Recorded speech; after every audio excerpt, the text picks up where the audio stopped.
Hi, and welcome to the show. Subscribe at kevinmd.com/podcast. Today, we welcome Brian Case. He's a certified financial planner. He's the co-author of the Kevin MD article, Personal Financial Planning Shouldn't Be a Taboo Subject. Brian, welcome to the show. Thanks, Kevin. I appreciate you having me on. Really appreciate the work that you do with the community too. I think I mentioned to you before I listen to your podcast on bike rides, and I look forward to talking to you today. All right. Well, thank you so much for listening. Just tell us a little about your story, then jump right into the article and share why you decided to write this article. Well, I grew up in a family of physicians, and I'm married to an OB/GYN doc. We've got three boys, and I raised our family out in Connecticut, but we live in Utah now. I got to writing the article after spending about 25 years in traditional wealth management and sold that business a few years ago and started focusing on physician well-being, which is kind of what I did. I think of it as arm wrestling style back in my wealth management days. Hmm. But now I get to do it without the conflicts of interest that everybody struggles with in personal finance. And eliminating those conflicts of interest really let me start working with a large groups of physicians, and we're actually endorsed now by the Mayo Clinic's Wellbeing Index and the Champions of Wellness. So I'm starting to work with them on bigger projects, hoping to have a big impact. All right. So we talk about physician wellness and physician burnout a lot on Kevin MD and on this podcast, but there is a clear intersection between that and a physician's financial issues as well. And you talk about that in your Kevin MD article. So share your article for those who didn't get a chance to read about it.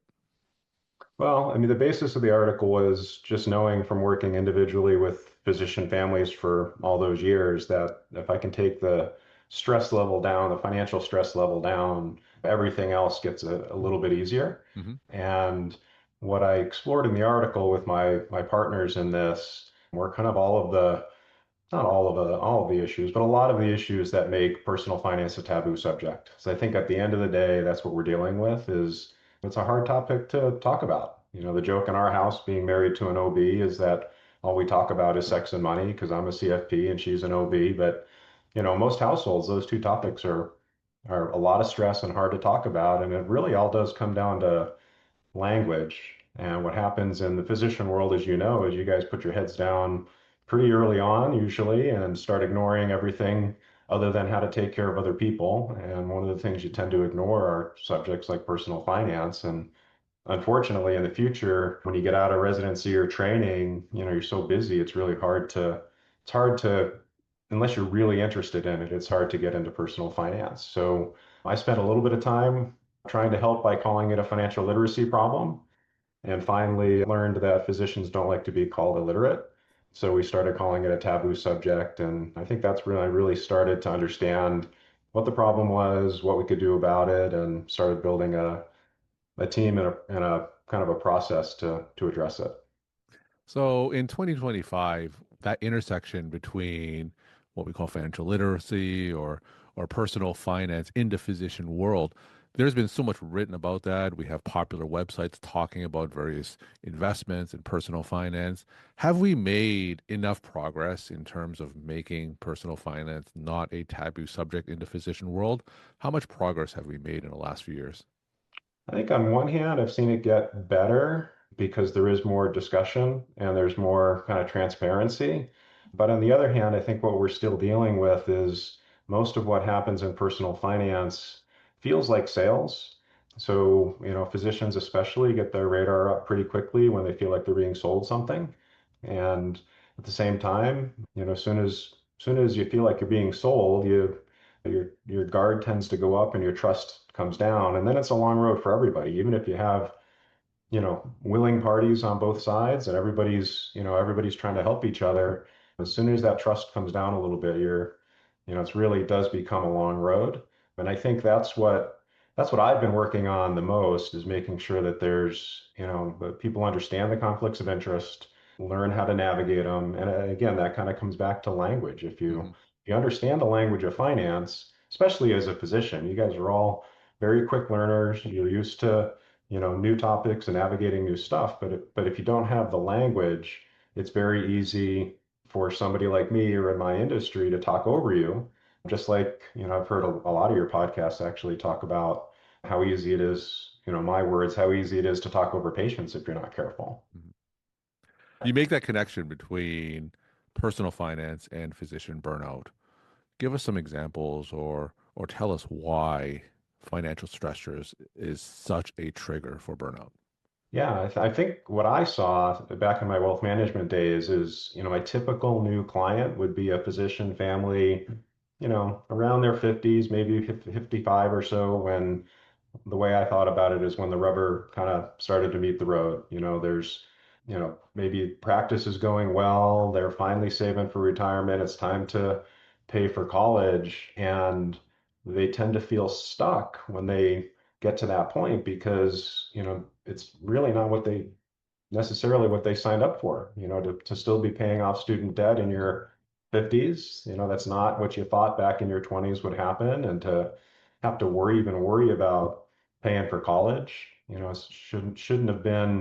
shouldn't have been a problem. So that missed expectation of what you thought you were signing up for financially and kind of where you end up, that all comes to roost. And a big part of that is the deferred life plan that physicians and physician families end up on. You go to school for 10 or 15 years, or school and training for 10 or 15 years longer than most of society. And at the same time, society is kind of calling you a rich doctor. Hmm. And when all that comes to roost, it ended up being kind of my favorite part of the job, because as a financial planner, it was easy. It was not easy, but it was not all that complicated to get people unstuck because we're not close to it. Like, I was just listening to your guest, Kara Pepper, and it really drove that home because with all the coaching she does, I think the end of your episode, she talked a lot about, she started talking about the financial aspects of it, and feeling stuck. And frankly, that's what financial planning does for people, is it allows you to understand where you are and the path you're on. And at the end of the day, financial planning is looking at those two things and saying, hey, is there anything I would do differently today? Hmm. And what I find myself wishing for everybody is the path that my wife is on, which she doesn't feel stuck. She knows the path we're on because of, my background, and she is practicing medicine on her terms. So is it really the overwhelming amount of educational debt a lot of physicians carry? Would you pinpoint that as the major financial stressor? I think for the kind of the young people getting out of school now, it's certainly ramped up. If I think about 25 years ago, it wasn't as big of a deal. The numbers weren't as big relative to income, but I think the numbers have gotten bigger. The cost of the education's gotten bigger. The incomes have not grown along with that, especially in, primary care type fields. But I think the biggest thing is the difference in expectations. Again, I always go back to the rich doctor, like one word statement. I can't, as a physician family, I know most physicians, they have good income, but that doesn't make them rich. And again, going back to that kind of playing catch up or deferred life plan, there's a lot to do in that compressed period of time, especially when, physicians are so busy just keeping up. One of the things you mentioned earlier that really resonated with me was that your wife was able to practice medicine on her terms. And to me, I think that that really encapsulates the goal or ideal a lot of physicians should have. They should practice medicine on their terms because if they don't, I think that is going to lead to a lot of burnout that we see today. Give us some specific financial steps that physicians need to take in general from what you've seen so they can practice medicine on their terms. Yeah, I think the first step is to decide whether you're already there or not. Sometimes it's just incremental changes. I can't tell you how many physicians I've talked to that just needed a little bit of encouragement to go to 4 days a week or to change their schedule and, be more protective of their time. Sometimes they just need to know that that's okay. From my perspective, I got to have the conversation and kind of with two hats on. One was as a financial planner, I can encourage people that it's okay. Like financially, it's okay from an objective point of view. And What do then those with my conversations look like when you talk to these physicians, maybe working less than 1.0 FTE, go down a little bit? Do you get a lot of resistance? What are those conversations like? Yeah, I mean it's well, there's two sides of it. One is pure financial. There's a lot of playing catch up. There's a lot of keeping up with the Joneses. There's an awful lot of momentum in kind of personal finance, especially when you start having kids and all that stuff. So breaking that momentum sometimes is the hardest part. But what I found most of the time is people didn't, physicians especially don't know where they are today. Hmm. So they don't know if they have the ability to do that. They haven't taken the time to to understand the path they're on. One of the things that you mentioned in your book is Roy Reed's book on trust, right? Yeah. So tell us why that's the first step we can take when we're talking about a culture of financial transparency. So talk about how that concept plays in. Yeah, I think it comes down to the language of finance. When I noticed, or I guess maybe a better way to put it is, I can't tell you how many conversations I have with people outside of medicine that think physicians are arrogant. Mm. And some of them are. I mean, some people across the board are arrogant, but what I've learned and I find myself correcting a lot of people on is that it's not arrogance. It's that they don't know the language. And when you don't know the And what do you mean language, by the language? Like what kind of language are we talking about? Like what kind of terms are we talking about? literally the words, because if you don't understand what the words mean, you can't understand the concepts. And what I know about physicians is if I give you guys the words and the definitions of terms that I'm using, and I'm careful not to talk over you, the concepts come quickly because it's not that complicated. It's complex, there's a lot of stuff, but it's not, it really is a literacy problem that's hard to backfill because there's so much noise out in personal finance. Most of the time, if you pick your head up and you start Googling anything you want to learn about personal finance, the top 3 pages are going to be selling you something. And it's really hard to navigate going back to the trust issue. As soon as you feel like you're being sold, it becomes a long road for both sides of the equation. So, short of working with a certified financial planner like yourself, what are some ways that physicians can filter out all that noise? How can they discern what they're reading online is trustworthy or not? I know I sound like a broken record, but it's taken the time to understand the language. My joke has been for years that, I can Google, we both have the same Google, right? So I can Google something about personal finance and I'll recognize the sales terms in there as opposed to the what I think of as the real financial terms, Hmm. real financial definitions. So taking the time to get that education is really important. The hard part with that, besides the fact that there's so much sales that goes on in the industry, is that, financial planning is, especially financial planning education, it's a process, not an event, right? So if I sat here and educated you on everything I can think of about Roth IRAs, and you decide tomorrow, if you don't use it tomorrow, you're going to end up losing it, right? Hmm. If you don't have application for it. So my, I guess the maybe self-serving answer to your question is that's what I've been working on for the last few years is a way to get into financial planning, get into that process without having to trust, without having to worry about being sold something. And what I've put together is a company or got a few companies that allow for that on-ramp to financial planning without the guard going up, without it feeling like sales. And what I've been most surprised about is how well received that's been on both sides, both financial advisors and physicians, because there's a lot of advisors out there that truly want to serve physicians, but they're in such a conflicted environment that it's hard for them to attract them. What we're doing is creating confident, capable consumers for financial advisors. So that's been the biggest surprise for me has been, how much traction we have on the well-being side because there's a need, a desire for conflict-free financial planning. And a pleasant surprise has been on the advisor side, how many people are encouraging me and frankly helping the physicians that we're working with. So, when you say financial planning, talk to us about the components of financial planning that goes into something that's comprehensive. So, we talked earlier about that, but tell me about the other components that compromises a comprehensive financial planning. Yeah, again, to go back to where it gets confusing for people, a lot of people start financial planning by like aggregating all their accounts with some tool. Hmm.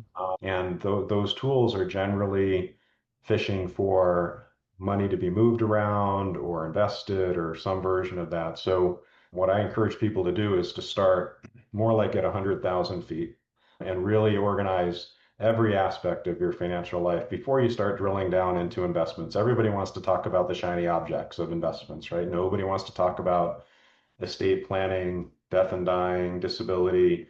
That's really the order of events. So the best thing you can do, in my opinion, is to go through a very high level fact finding process. What we do is we treat it like a report card. So we have people go through about a 6 minute survey that doesn't require any personally identifiable information. So the guard doesn't go up.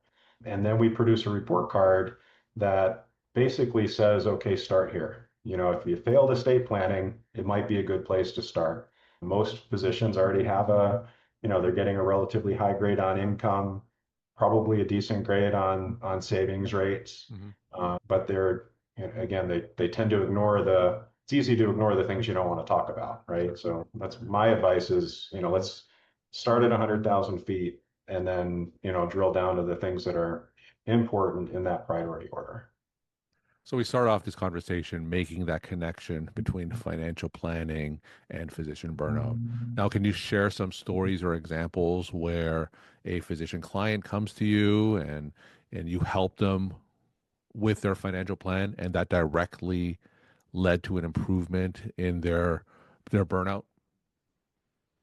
Yeah, I think the person that first comes to mind was somebody who, again, that age 50, he was probably 50-ish.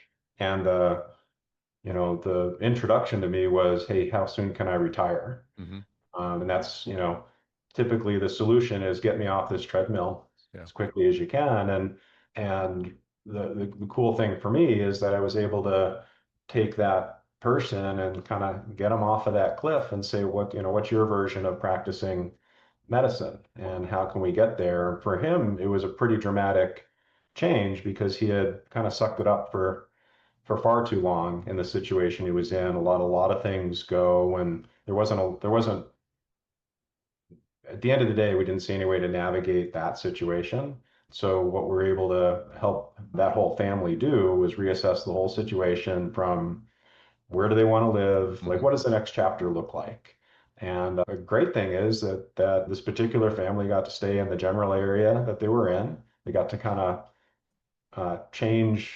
One of the things that was bothering them is that they felt stuck in the house that they were in. So we were able to put that goal together with practicing on his terms, if you will, and put all those layers together and help him prioritize those things to then go, I would call it shopping for a job, go looking around for all what the opportunities are that fit all those different components. But most importantly, go there with a plan. So going there intentionally, not the grass is greener, not get me out of this, thing that I finally let get to me. Hmm. So we got to get ahead of that curve. That's it, and I think the cool thing is, Kevin, I just probably mixed three stories together as I went through that. The first person I talked about is, well, anyway, I've been blessed. I've been able to help people navigate a bunch of those. We're talking to Brian Case. He's a certified financial planner, co-author of the Kevin MD article, Personal Financial Planning Shouldn't Be a Taboo Subject. Brian, let's end with some take-home messages that you want to leave with the Kevin MD audience. Well, I think it's what I said before that, financial planning is a process, not an event. So if you haven't gotten started, get started. And if you have gotten started, but you're not comfortable with the situation, go back and get some educations because education on personal finance, because the worst thing for both a financial advisor and a consumer is blind trust. Hmm. And there's a lot of that going on right now. So sometimes it's just a little bit of a step back. Sometimes it's a second opinion on your current plan. But I think that's the long story short is don't rely on blind trust when it comes to personal finance. Brian, thank you so much for sharing your perspective and insight, and thanks again for coming on the show. Thanks, Kevin. I appreciate it.